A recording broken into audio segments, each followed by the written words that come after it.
I'm Carrie Kopnick, and I serve the Chaplaincy Institute as our community minister. And with us today here is also Katrina Leathers, who is our dean.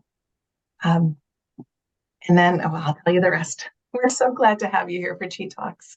ChI Talks is a monthly event exploring the facets of spirituality through an interfaith lens with the ChI community. And today we are so honored to have with us Lou Masko, and joining us in just a minute will be Robin Slaw as well. So we are recording our session today. So if you don't want to be on camera, go ahead and turn your camera off, and your image won't appear in the recording. But we will also send out the recording. So if you miss something, you want to share it with somebody, it'll be in your inbox in just a little bit.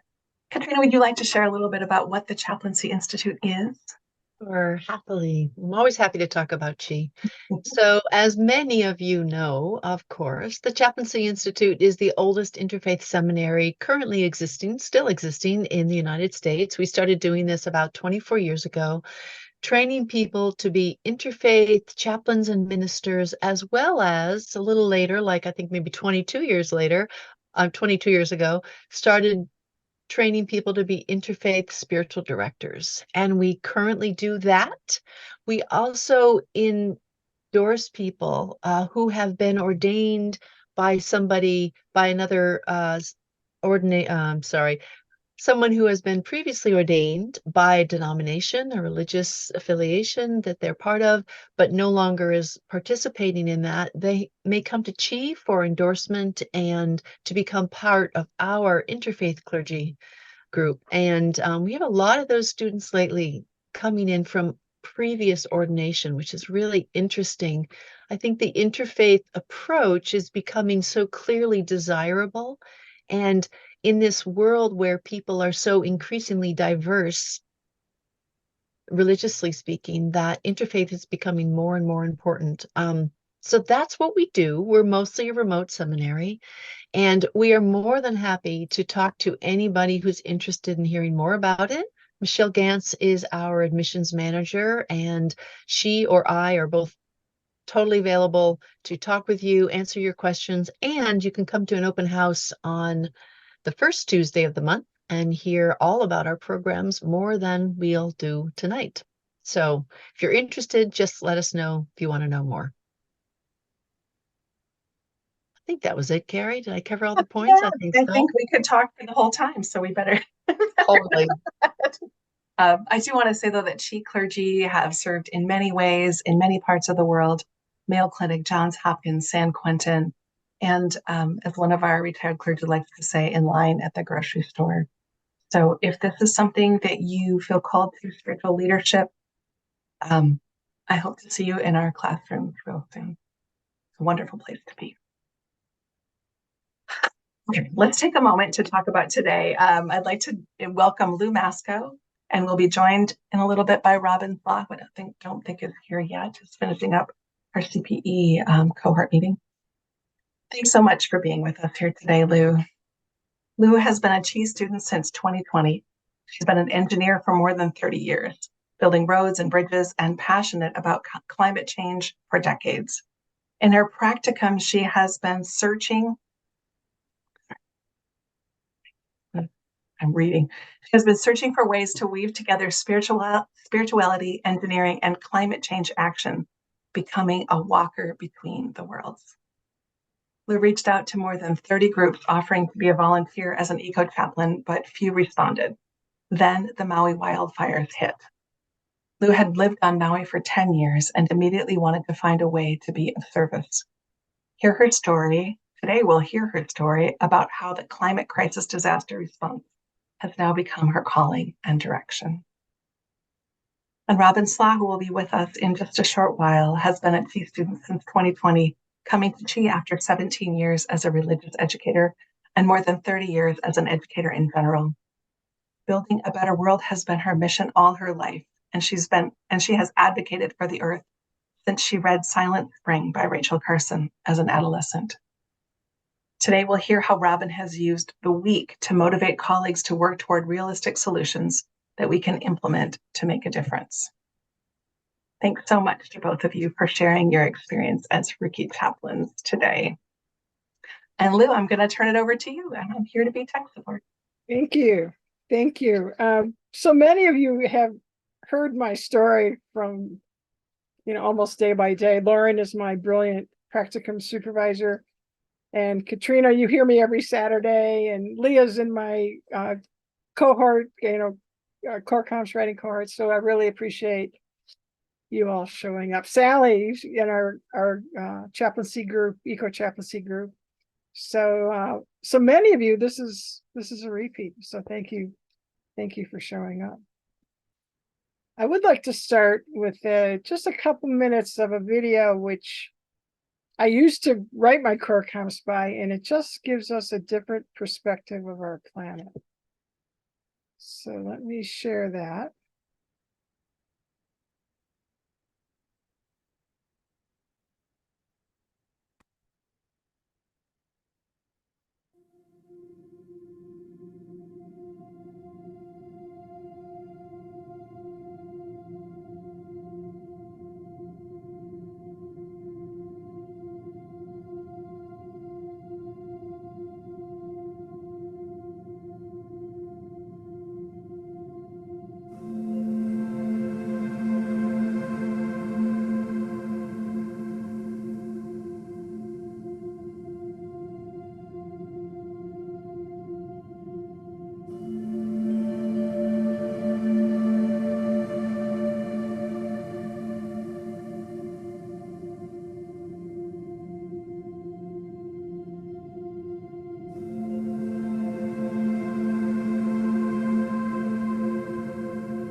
So that gives a very different perspective.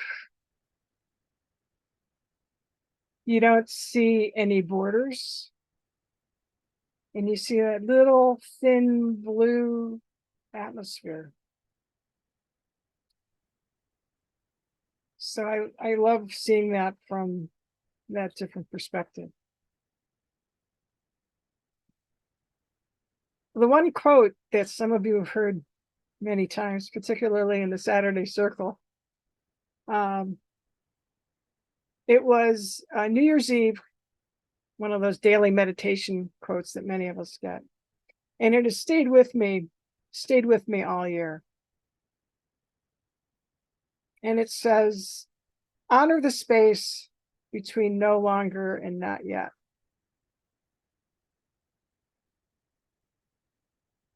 Honor the space between no longer and not yet. And I think we probably live in that space most of the time. That liminal space in that uncertainty. And that's where that really feels like, for me, what trying to become an eco-chaplain is really about. It's no longer business. It shouldn't be business as usual. That's no longer working.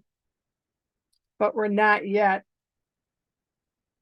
at that sustainable vision.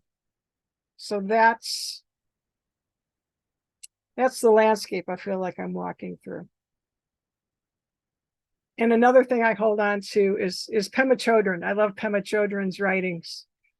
And 3 of her simple instructions that I often think about multiple times a day are 3 things, 3 simple but challenging things to do. First, be fully present. Second, feel your heart.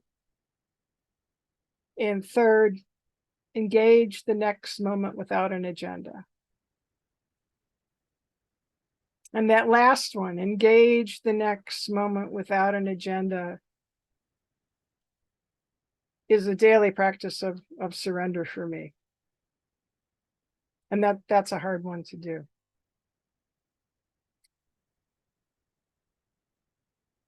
So my journey towards eco-chaplaincy, it goes back decades, because I did graduate work in engineering for sustainable development about 15 years ago.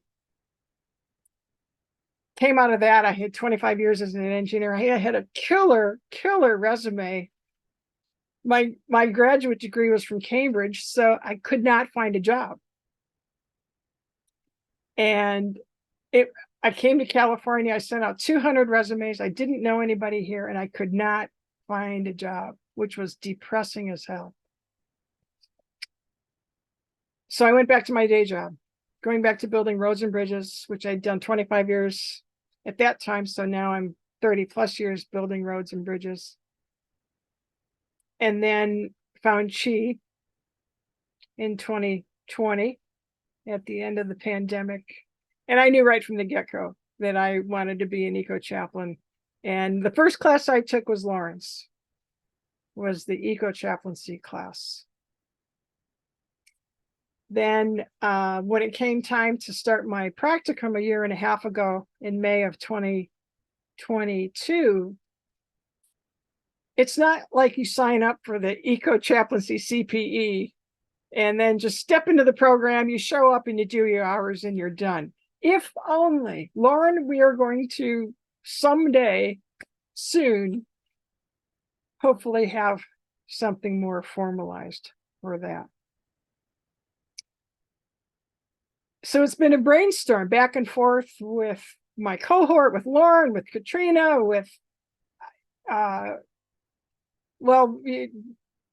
mapping it out initially, and it looks very different than what I showed Lauren and the proposal initially. And then it's been trial and error. Initially, I got kind of outrageous. I sent emails to the Secretary of Energy, Secretary of Transportation, Department of Interior, Al Gore, Bill Gates, and a few more. I thought, what the hell? None of them responded. I mean, it all went into their spam folders, whatever, and some admin person is going, who the hell is this? What is an eco-chaplain? And then it disappeared. So it's sort of an auspicious start. So then I just started creating a list of, group after group, launched an eco-chaplaincy month. It's about monthly, bi-monthly, which Sally comes to, and getting some ideas what other people are doing. And I kept for a year, reaching out to this group, no answer, reaching out to this group, no answer. Try this door, didn't open, this door didn't open, this door didn't open. And then there was an innovation challenge at my company. I'm in an engineering consulting firm of about 2,500 people. And I thought, well, what the hell? I'm going to try an innovation idea. Initially, it was just going to be a simple brown bag launch to create an eco forum. Humble start. One of my colleagues, who's the only woman executive I know in this industry after 35 years, who's got the biggest heart, she stumbled at a dinner, an industry dinner, of one of our brand new executives who worked with Al Gore. Like, I'm 1 degree of separation from Al Gore. So this guy became our champion. And he was right at the top level. I mean, he knew everybody across the country. We called him, his pal Al Gore. And so I thought, oh my God, we got some traction. Wrote 13 revisions of our proposal. Lauren, I think, read every single one. And going through that process, and Agnes, who is my mentor, exec colleague, I kept pushing the edges. And then she was saying, oh, that's too out there. So I'd be on one end, like wanting to really push it out there. Agnes was on the other, and we were she said, oh, that's not going to fly. The guys are not going to buy that. So we kept massaging it. And then Bill disappeared. He left the company. We still don't know where he went. And then it went dead, went totally silent. And the whole proposal just died. And we worked on it for something like 6 months or more, and just spent hours and hours and hours crafting it, talking to folks. I have since pinged the CEO again. His admin says, thank you for your comments, and I never hear back. And I was getting more blunt. The last email I sent to the CEO was, business as usual will kill us. We can't keep building roads and bridges like this anymore. And I said, some people say, well, what's the ROI? What's the return on investment? What's the return on investment? And one of the articles I read was, the new ROI for climate change is not return on investment. It's risk of inaction. So I didn't hear from the CEO. His admin said, thank you for your comment. So I gave up on that. So the middle of the summer, like June-ish, I was panicking, and I thought, so both Lauren and my cohort were hearing, I'm flunking my practicum. I'm not going to get ordained. I'm over a year, and I flunked the practicum. And Lauren said, Lou, just take a breath. Just take a breath. You're not flunking your practicum. But it was just so damn frustrating after such a long time of no door really opening.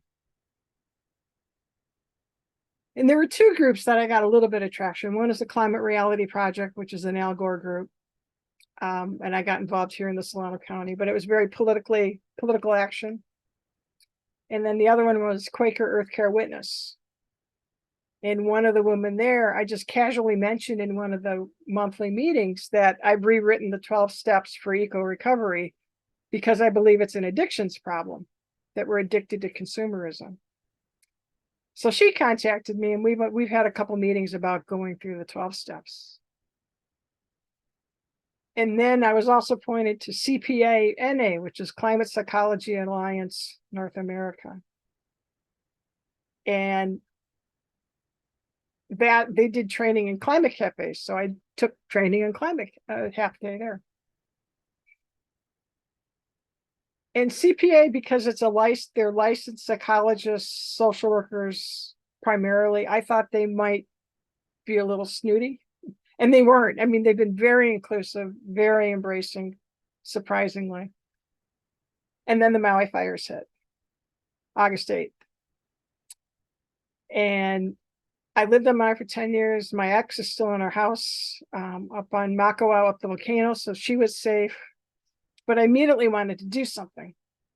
And Maui Strong Mental Health Response, which was a group of volunteers on the island, got together doing a lot of stuff on the island, but they created a 24/7 virtual Zoom support for helpers, which was intended for first responders and any volunteers. So I did that for about 10 hours over 3 weekends, but no helpers showed up. No first responders showed up, which was really interesting. But the volunteers were other like social workers or psychologists, mainly from Hawaii, But then they had a chance. Robin and I did the first one together because we didn't know what the hell we were getting into. But then those volunteers who were psychologists or social workers had a chance to process their own stuff because they had family on Maui. They had friends. And even though no first responders showed up, they had an opportunity, some space for them. And after that, talking with a few other folks, Susan Shannon being one, first responders, and Walt Hampton, who is a former EMT first responder. First responders have that military type of attitude that kind of tough it out and then go to the bar. And then Susan Shannon said, well, first responders, especially with the advent of the body cams, if they show vulnerability, that may be deemed incompetence and they'll get fired. So, and they're very cautious about, especially if they have a body cam, what they're saying, knowing that that's on. But it was just heartbreaking to hear that vulnerability equals incompetence. I mean, God, what a toxic workplace. So all of a sudden, I'm in this disaster spiritual care, this door, which I never really, I wasn't heading towards, but that's where the energy was. That's where doors were opening. CPA, Climate Psychology Alliance, said, help us build a web page for climate crisis. I said, well, what about getting those folks involved? And they said, well, let's build a web page for it. Can you design it? And then they said, would you develop a training? And I thought, holy shit, I've only done this for 20 minutes and I'm not even ordained. I felt like imposter syndrome. So yeah, they've just been fantastic to work with. And they said, we don't care that you're not ordained yet and you've only done it 20 minutes. I mean, we're all learning, we're all learning in this together. So they've got me on national meetings and international meetings. So it's just mushroomed. And then the Red Cross, I knew that the Red Cross had to have chaplains. Heard about the Red Cross mental health team. So I went into the Red Cross website, which is kind of clunky. And I couldn't find about the chaplains. So I ended up volunteering to get into the website. And then I ended up applying. I found the disaster spiritual care team and I applied for that. I thought, well, what the hell? So I was accepted into that a couple of weeks ago. And the person who interviewed me, the couple that interviewed me, are from Marin County, retired UCC ministers. And they said, Chaplaincy Institute. Do you happen to know our new chaplain, Just Shine? Our new pastor? I thought, small world. And CPA, Lauren knows what the person I'm working with at CPA. So chaplaincy is cheap peeps are everywhere. So looking back, especially if there's students that are starting out, what didn't work was cold calling emails. And I sent a shitload of those out. And it just didn't work. I mean, I said I'd volunteer time, I'm free basically. Didn't get anywhere with that. In hindsight, what I would do is to find how to engage with a group, because they have to get to know me and I need to get to know them. They're not just going to automatically take anybody on as a chaplain and trainee or whatever. So in a lot of the groups that I emailed didn't have like a way to engage. It was a lot of information that they provided, but they didn't have like monthly or a way to be interactive, and it just dropped into a black hole. So that's basically the snapshot of the last year and a half. And the other thing that especially being frustrated was just keep taking the next step, just following the energy, even when I didn't know what the next step was. And then it just has exploded in the last 2 months.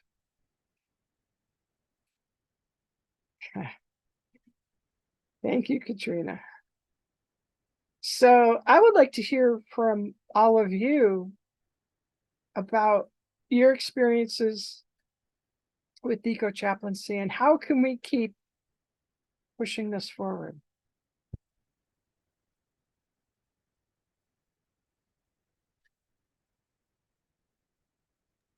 Can you unmute yourselves if I click the wrong thing? We hear you. Can everybody unmute themselves? Somebody try. Okay, thank you. We can.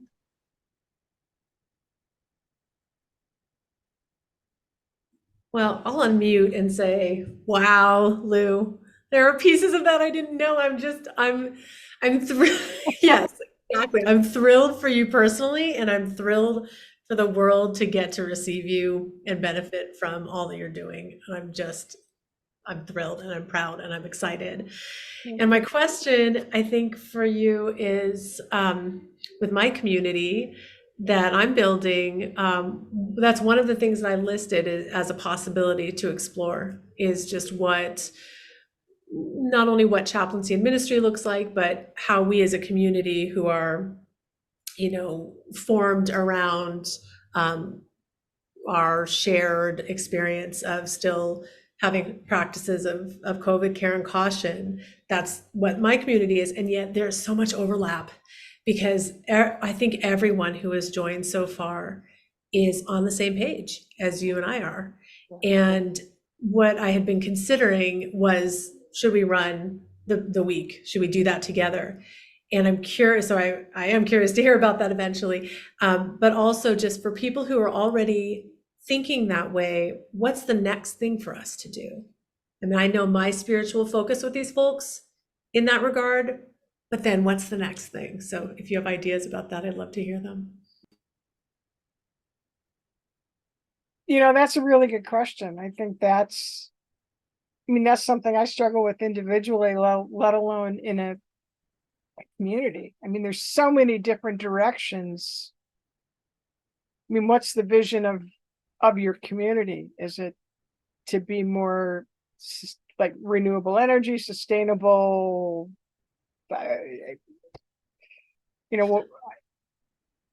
Yeah, I mean, my community, I would say, is about spiritual sustenance in this experience. And like I said, there are so many people who are thinking the same things and they're starting to grapple with that spiritually. And, we've left it open. It's so very brand new that we haven't decided all the things the things haven't unfolded yet, and that's okay. But I know that they're ready for the next thing beyond just knowing intellectually. Right. What do the rest of you think in terms of that from a community's perspective? Lauren, you want to throw in some thoughts on that one?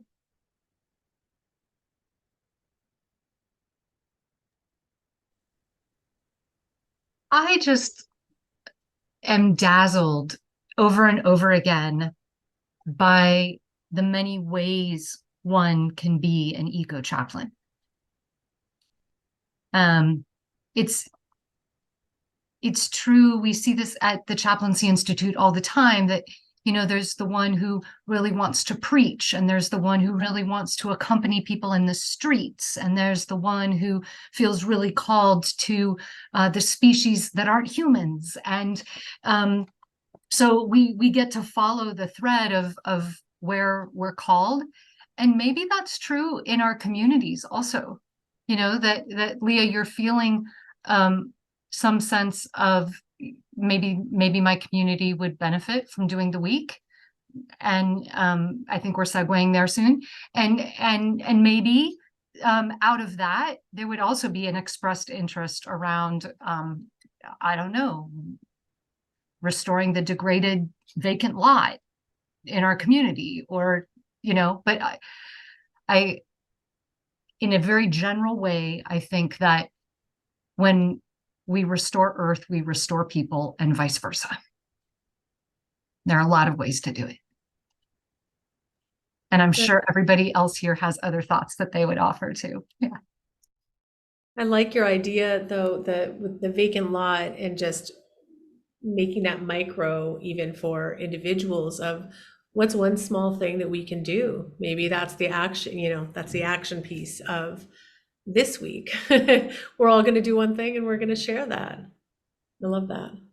It's a nice segue now that Robin has joined us to talk about the week, because that is a good catalyst launching place for a community. So Robin, glad to have you here. Over to you to talk about the week.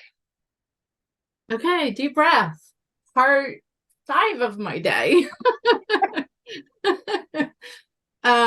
Thank you for waiting for me. I'm just freshly out of my CPE cohort.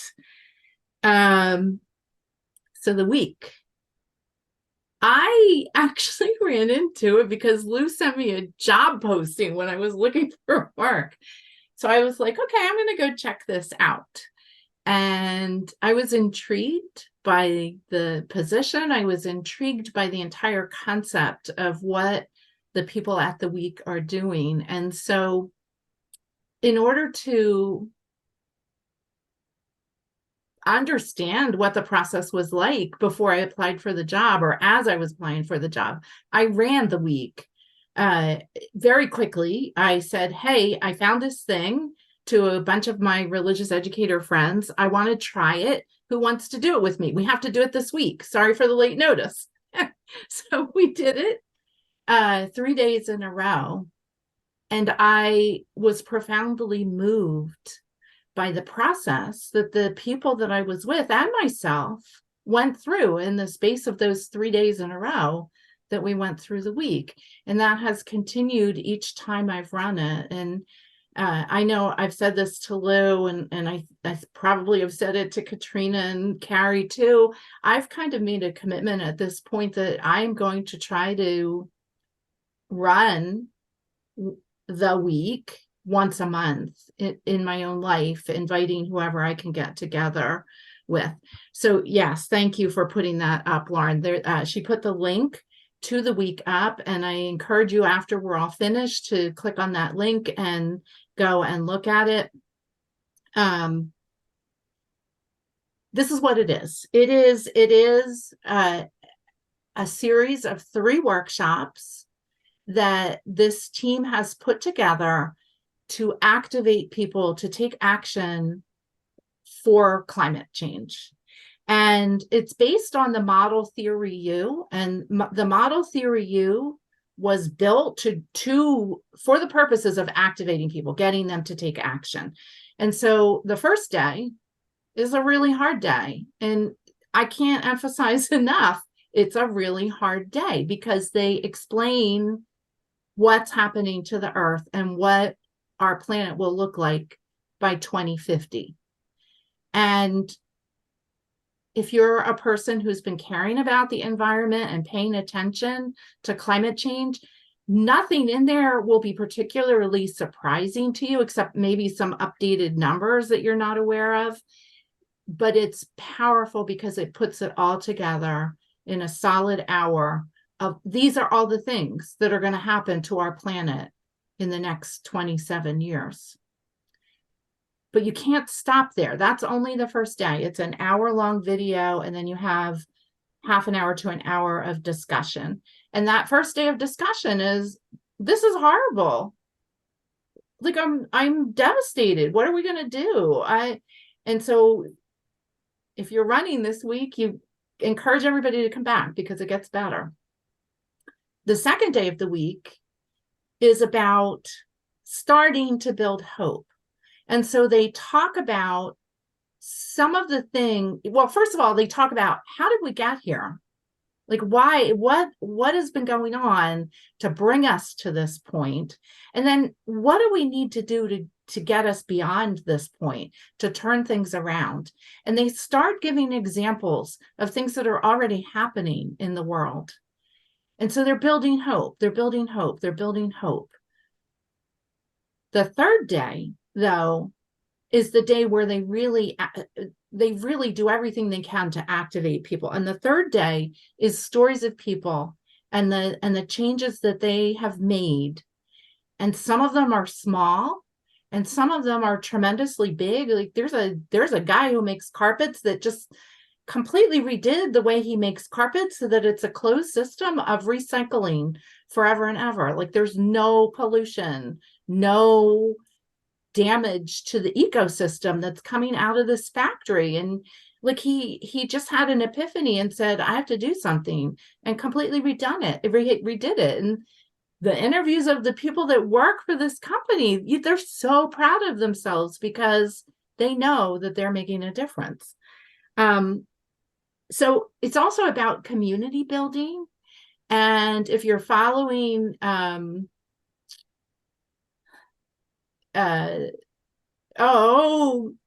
what is the thing that you're part of, the work, the whatever? Deep adaptation with Jem Bendel. Yes, thank you.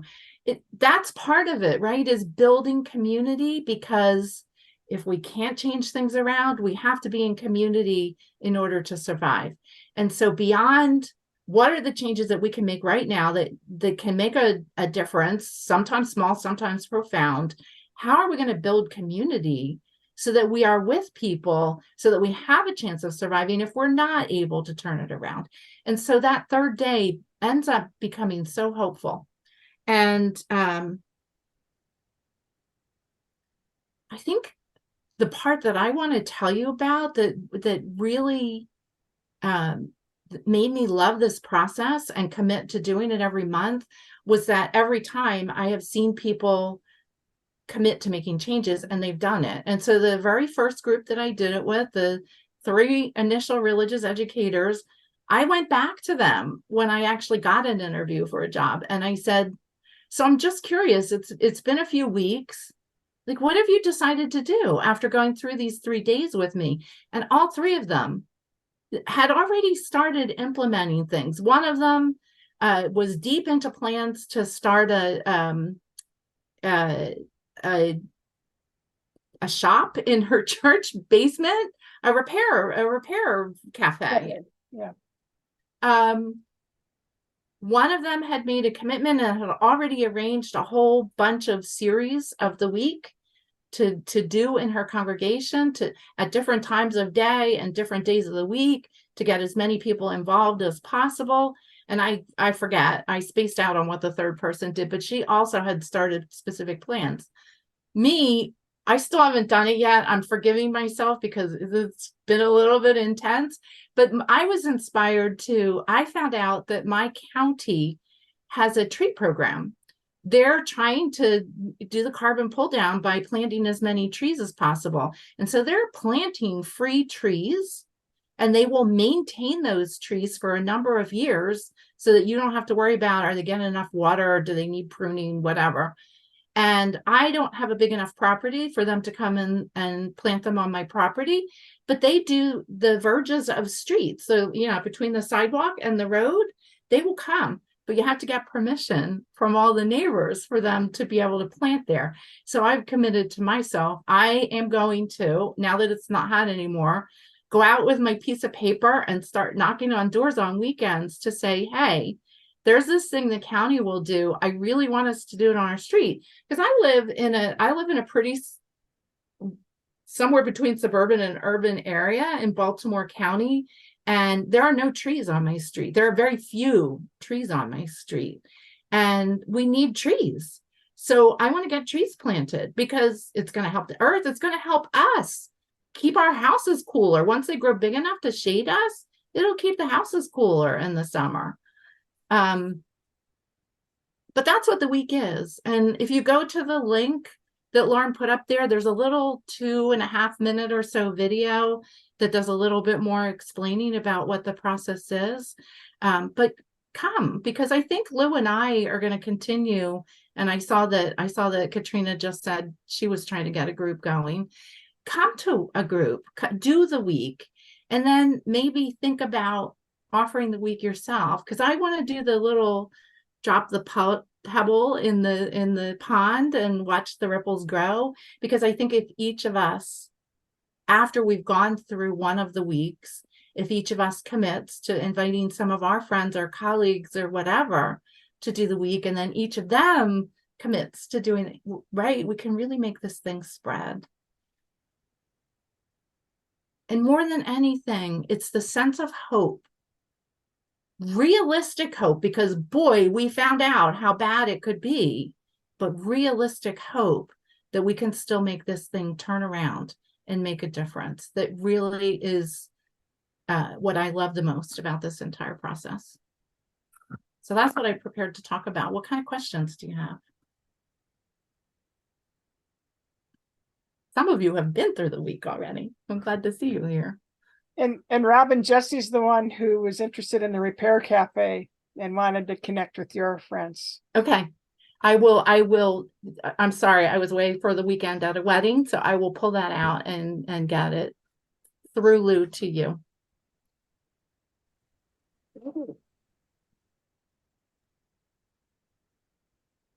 I said they don't have much of a microphone right now. So that was, thank you, I think. So good. Yeah, please, questions for Robin, questions for Lou, questions about the Chaplaincy Institute or whatever. Please jump in.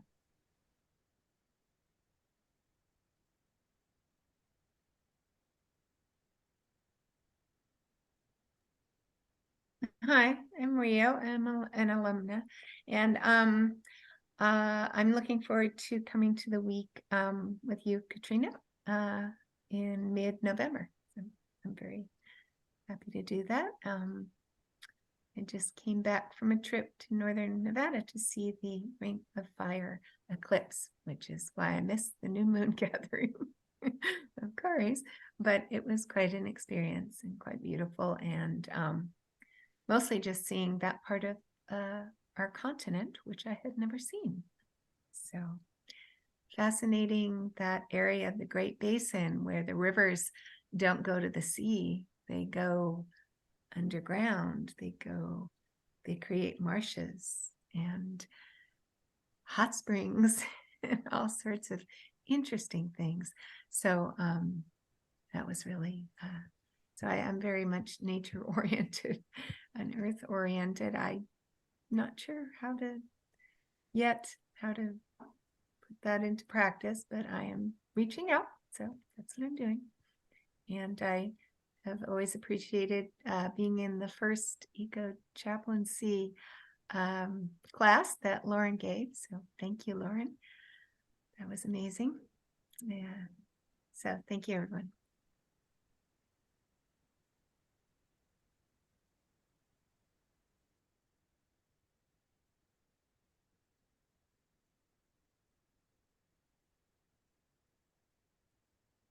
I think the one thing the week did very well, and I've seen it elsewhere, is to get out of that overwhelm is to start with something you would love to do, whether it be big or small, but just start doing something that's you're not forcing yourself to do, but it's coming from the heart.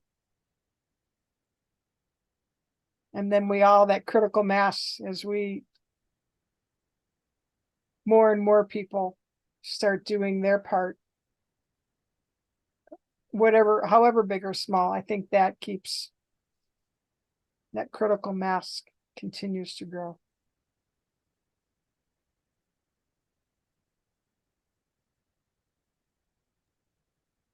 I know for myself as a participant in that week with Robin and Lou, it was really good in helping me to move out of a sense of despair and powerlessness to a sense of, well, even if I'm doing small things, I can do those things.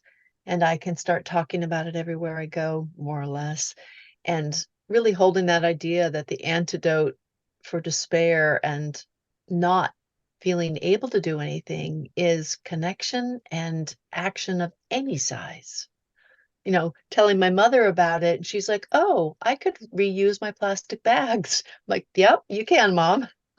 If that's all you do, that's great. That's something. That's wonderful. You know, and the little things that you can do. For me, it was so helpful to see I can do these things. I can do all these things, and if everybody did all those things, as you said, wouldn't that be lovely? So connection really helps with that too.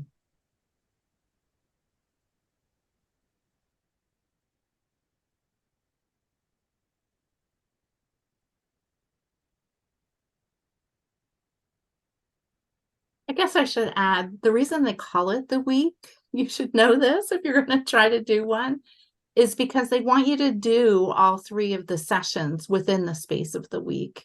And I will tell you, having been through three of them, 4, I don't know, I would not want to wait more than a day or 2 to get through each of those sessions, because that first one is devastating. I mean, I'm not exaggerating. It's pretty devastating. But you get beyond that devastation with the second and third day to real practical things, and rebuild your hope and figure out what you can do that can help you build that community and help you take some actions that will make a difference. Could I make a plug for chaplains with respect to the week? So I think in the version that Robin and Lou shared, the discussion questions at the end of each episode were like leaning toward, at least in the third one, maybe it is, that like they leaned toward communities of faith or faith groups or something like that. And so the questions for the discussion in that third one were maybe more spiritual or faith leaning. I think that whether we're reusing our plastic bags, or we are regenerating the soil, or we are preparing earth hospice, whatever the heck we're doing, that we can do it with love and care. And that's who we are as spiritual care providers. It's not lost on me that just about every person on this screen right now has taken eco ministry.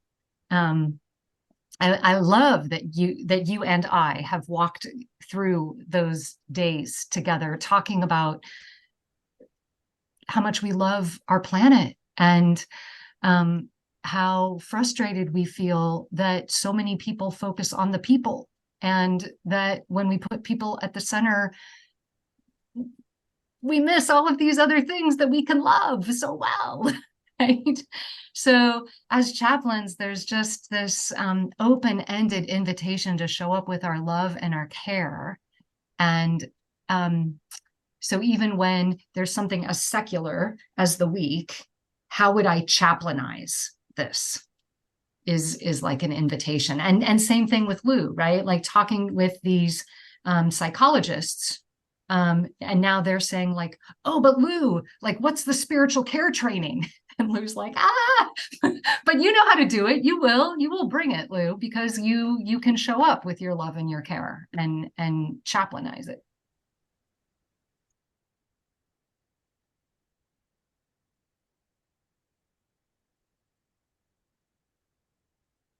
Yeah, the other thing I've learned big time is just keep showing up.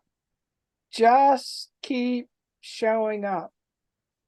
Even if the door doesn't open, I'll try another one. Just keep showing up.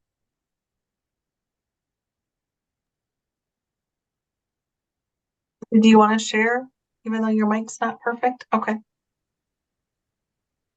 Sad. Yeah, you have no way to share. Oh, you have no mic. I'm sorry, I thought you were raising your hand to speak, even though you have no mic. You want to chat? So Jesse, Jesse, I'm interested in creating opportunities for people who otherwise don't have access to being educated by what Mama, ocean, earth, forest, desert, tundra, plains has to teach them in this part of their life to be able to vision to do so. I envision a 2-week or so retreats. There are many possible demographics and also ways to organize such work. I'm in search of people who are interested in being part of a board and who have specific talents to help, to contribute, to help to create this work. I'm open to your expressions of interest.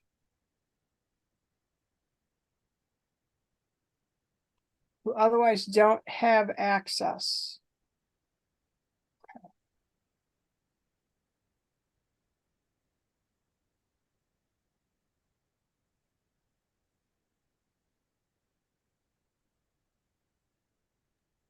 Sounds like it needs a dreamstorm of ChI folks.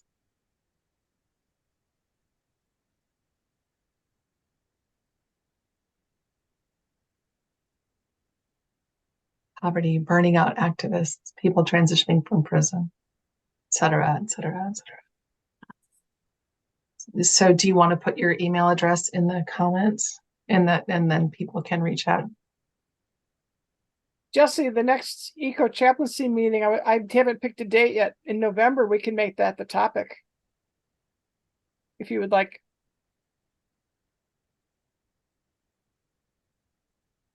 And if you don't have a good microphone on your laptop, you do know that you can use your phone to call in and have your audio on a phone for a Zoom meeting.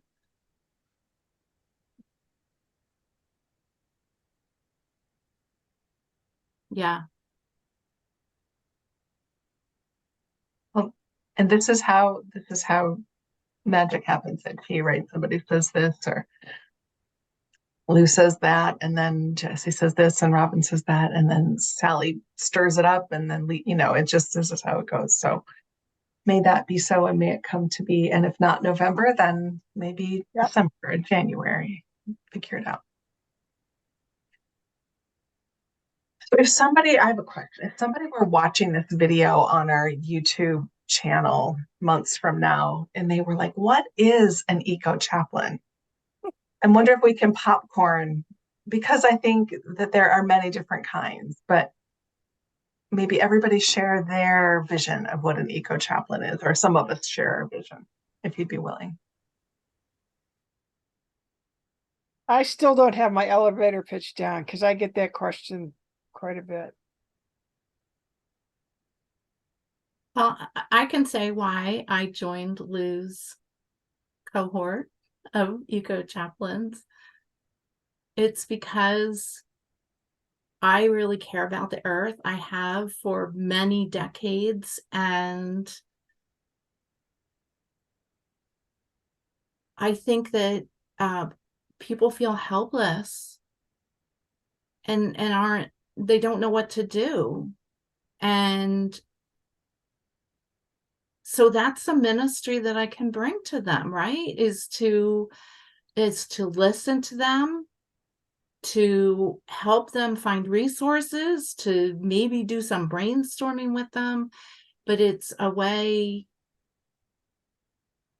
that I can share a passion in a very gentle, non-judgmental way. I mean, I'm trying to figure out how to bring the week to my very, very conservative Republican siblings because I think there's a chance that it might change how they think about it.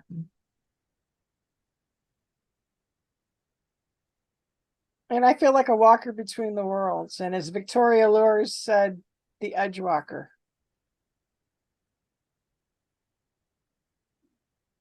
I think an eco-chaplain is someone who serves the earth in any number of ways in the same way that we envision serving humans.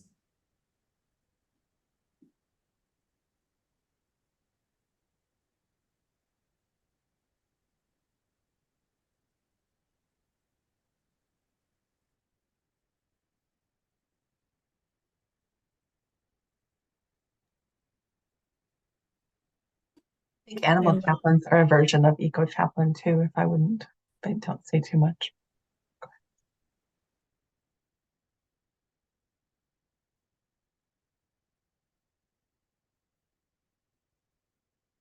I'm really curious about tending to the grief, fear, anxiety in this time. I don't call myself an eco-chaplain because I'm doing all kinds of things, but that is something I care very much about because there's so much grief we're not acknowledging and not expressing. So I think that is part of it, part of eco-chaplaincy, for sure.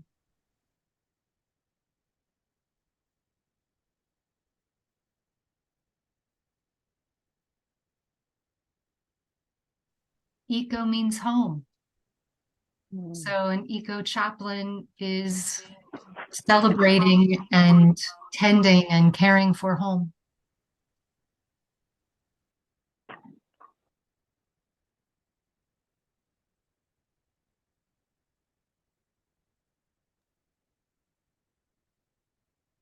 Beautiful. Yeah. I see we're nearing the top of the hour, Carrie. Anything else? You would like? No, I was just going to say if there's any last thing, I'm going to mute this one. There we go. If there's any last thing anybody has to ask, this would be the time, but then I know Lou has a brief closing for us as well.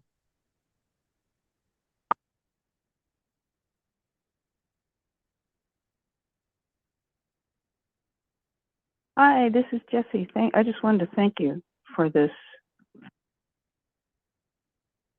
And Lou, I'd like to take you up on that. Can you call me directly?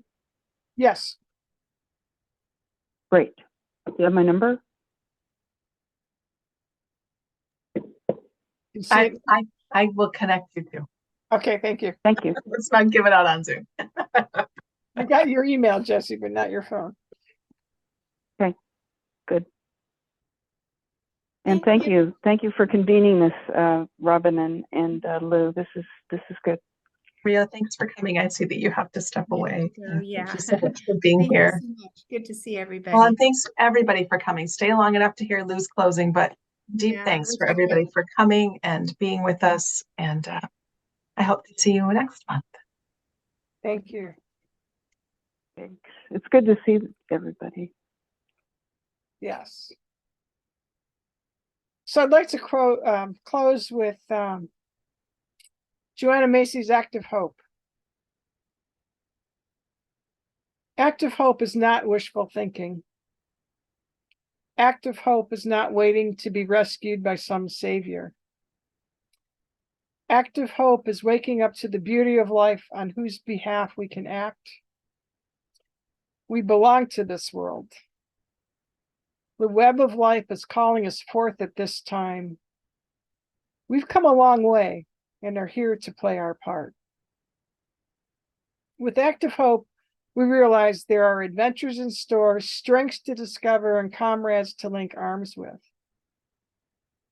Active hope is a readiness to discover the strengths in ourselves and in others, a readiness to discover the reasons for hope and the occasions for love, a readiness to discover the size and strength of our hearts, our quickness of mind, our steadiness of purpose, our own authority, our love for life, the liveliness of our curiosity, the unsuspected deep well of patience and diligence, the keenness of our senses, and our capacity to lead. None of these can be discovered in an armchair or without risk. Thank you, Joanna Macy, and thank you all. Thank you, Lou and Robin. Thank you so much. Thank you. Thanks everybody for being here. Blessings on your way, everyone. Much appreciation.